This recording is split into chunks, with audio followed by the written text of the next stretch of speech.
हमारे निरंतर भजन में ये 20 बातें बाधा पहुंचा देती हैं।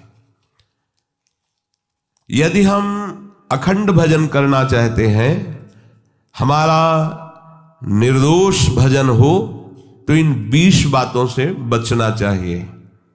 पहली है, अपने जीवन में जांच कर लेना।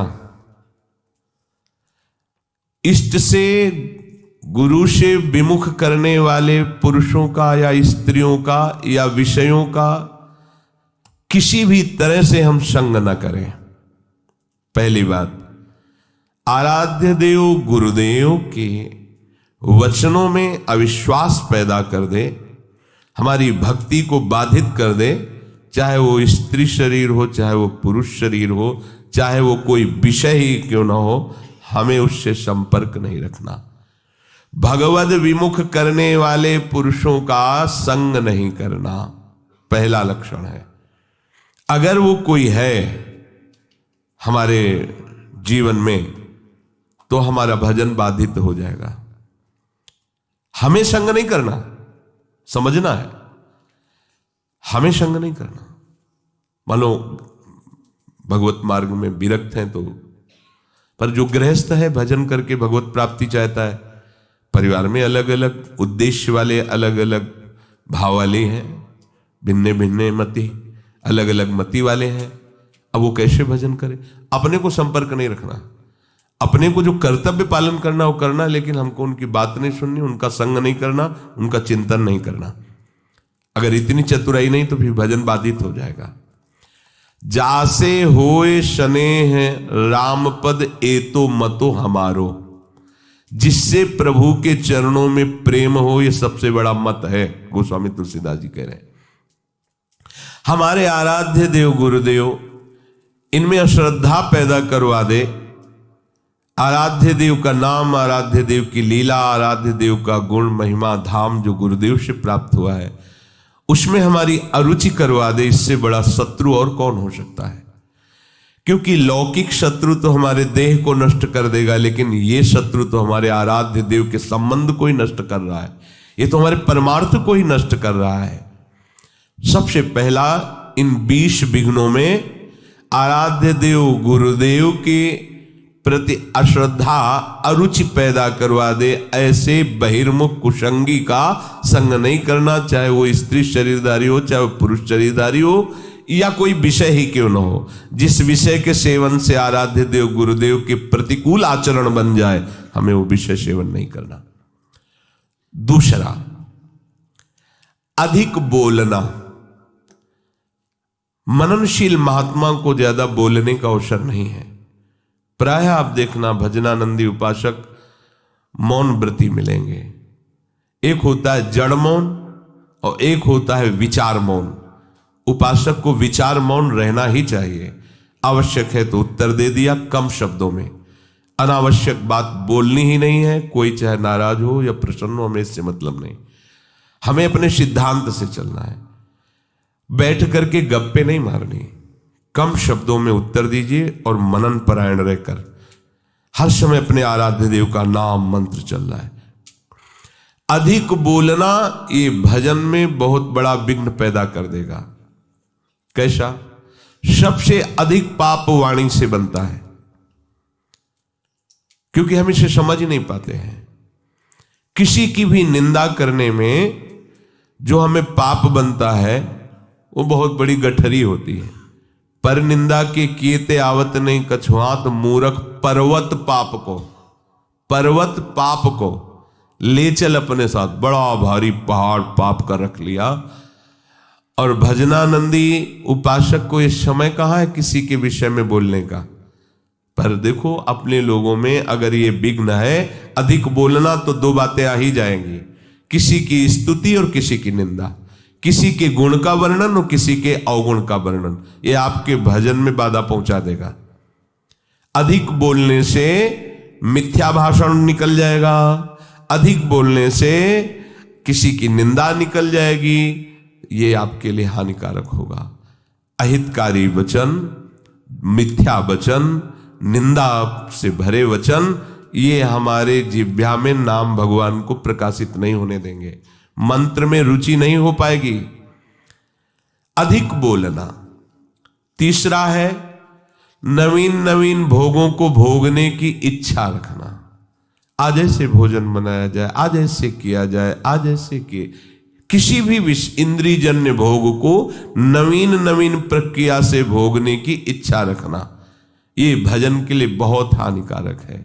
शरीर के प्राण पोषण के लिए ही हमें केवल अन्न जल आदि का आवश्यक ग्रहण करना होगा, जिससे हमारा शरीर भजन मार्ग में सहायता दे। बस अगर इसी जन्म में भगवत प्राप्ति करना है तो आपको चारों तरफ से अपने आप को घेरना होगा। अगर हमारी इंद्रियां, हमारा मन विषय सेवन में ही बना रहा तो भगवदानंद किससे हम अनुभव करेंगे? कैसे हम भगवत चिंतन में तन्मय होंगे? बिना तन्मयता के आराध्य देव की अनुभूति नहीं होती। चौथा, अधिक सोना। जो बहुत नींद लेते हैं तो तमोगुण की अधिकता के कारण भजन नहीं बनता है। आपको आश्चर्य होगा कि ऐसा कैसे हो सकता है। भजन की जब लगन लगती है, 11 बजे रात्रि के शयन करना, 2 बजे उठ जाना, स्नान किया, शौच किया, वृंदावन की परिक्रमा की, ऐसी दिनचर्या, और 2 बजे दिन में माधुकरी मांग के पाना, कोई बाल भोग, ये सब चाय नाश्ता कुछ नहीं, 2 बजे दिन में। आपको लगेगा कि ऐसा कैसे हो सकता है। यही अपने यही वृंदावन, बाहर की बात नहीं है, वृंदावन की हितधाम की छोटी कुटिया की बात बता रहे हैं। बिजली का कनेक्शन कटा हुआ, नहीं चाहिए बिजली। अगर हम विषय सेवन में रुचि रखेंगे तो हमारी रुचि भजन की कैसे बनेगी? और शरीर है, ये जड़ है, इसको जैसे रखो वैसा अभ्यास बन जाएगा। कह रहे काशी में देखा, 2 घाटों के बीच की दरार में एक महात्मा रहते थे, रात्रि के 12-1 के लगभग निकलते थे। जब युगल किशोर ने बताया हम अवश्य दर्शन करें, हम तो घाट में ही रहते हैं, हम तो यहीं बैठ जाएंगे, देखेंगे। और निकले, एक अंगोछा की लंगोटी लगाए हुए, बस अस्थिमात्र होए रहे शरीरा, गौर वरण तेजोमयी उनकी दृष्टि। गए, गंगा जी का स्नान किया, जब साष्टांग दंडवत करके, ये हमारा मतलब एक स्वभाव था कि कुछ भी ऐसा तो उससे बात करना, उनसे स्थिति कहाँ है, कैसी इनकी धरा है। तो जब संभाषण के लिए प्रार्थना की तो सुने कि एकदम निरपेक्ष महापुरुष, उनको किसी की अपेक्षा नहीं। पर जब दैन्य होकर प्रणाम मुद्रा में, तो रात्रि का समय एकांत घाट में हम के, महाराज जी आप इसमें कैसे रह लेते हैं? बस ऐसे पतली सी एक लंबी दरार थी, उसी में घुस जाते थे और एक पत्थर का टुकड़ा ऐसे रख लेते थे। वो कैसे आप रहते हैं? तो मतलब घाट में तो वैसे ही गर्मी पड़ती है, उनका अभ्यास से ऐसे अंदर रहते हैं।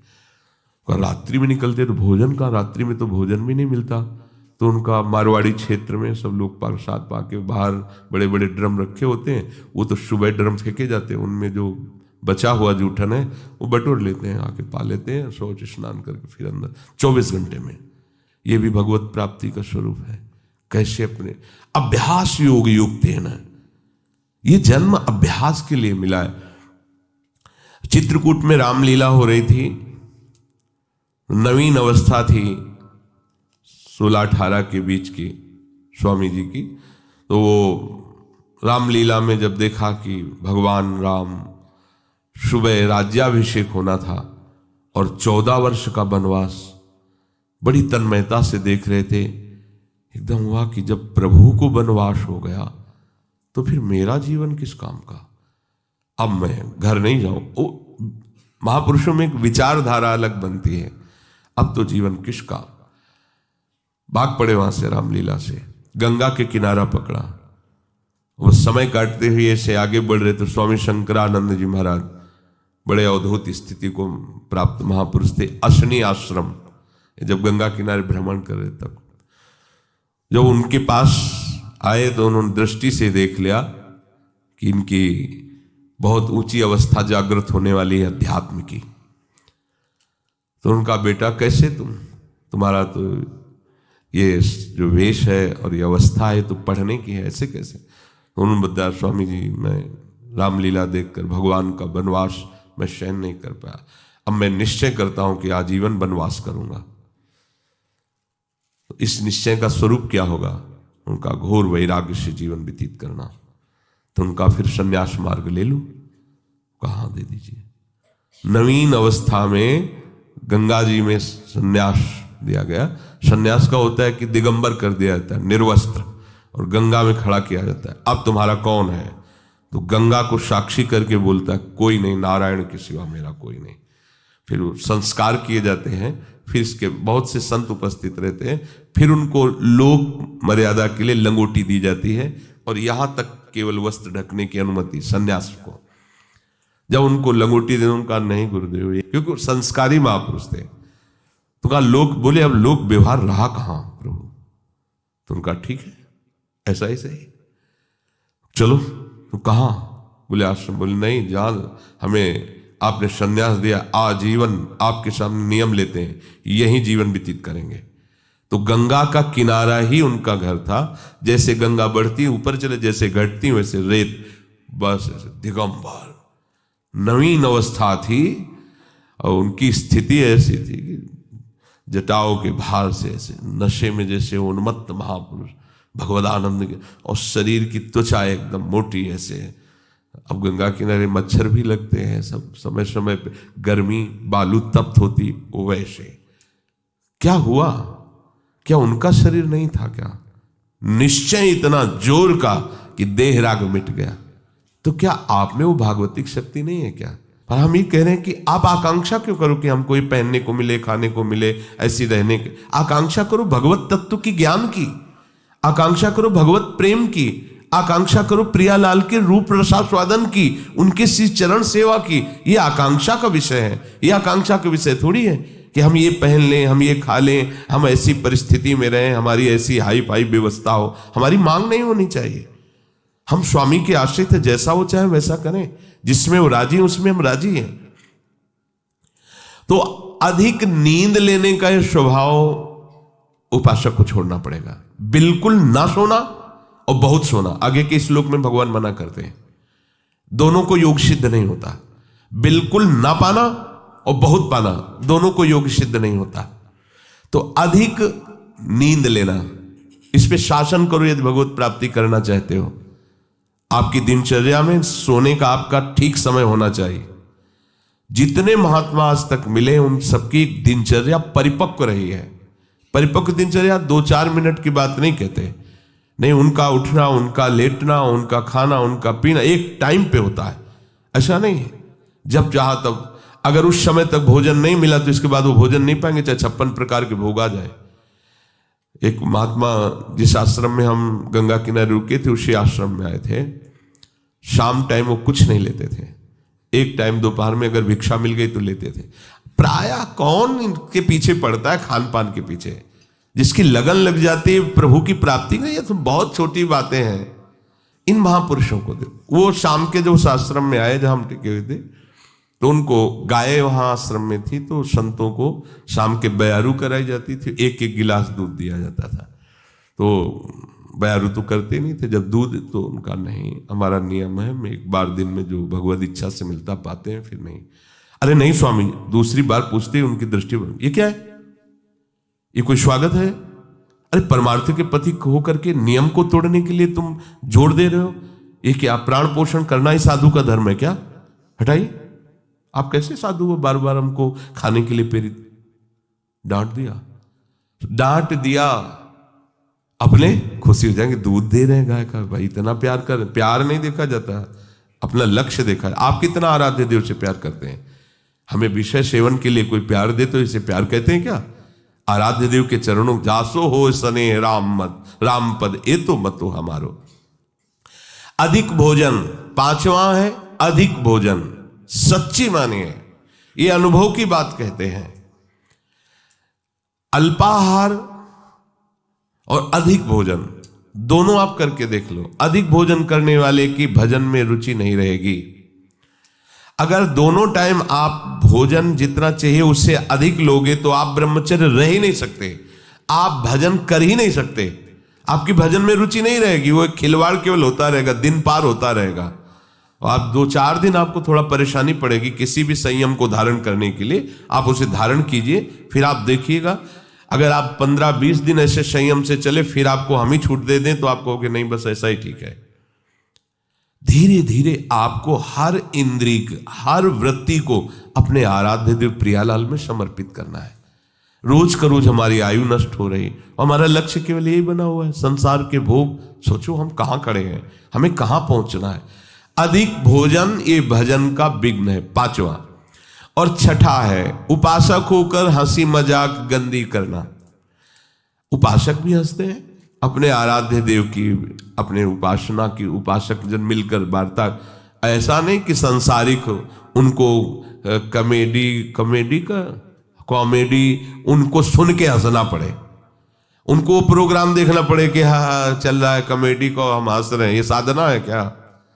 हंसने के लिए तुम्हें तो प्रियालाल बहुत है, हास परिहास रसिका। या उपासक जन आपस में बैठ करके भगवत वार्ता, पवित्र वार्ता से विनोद, नहीं तो विनोद की ठौर कहां है। बिल्कुल नारायण हरि भजन में 5 न सुहात, विषय भोग निद्रा हंसी जगत प्रीति बहुबात। तो हंसी मजाक करना ये उपासक का भजन का विघ्न है, ऐसा न करें।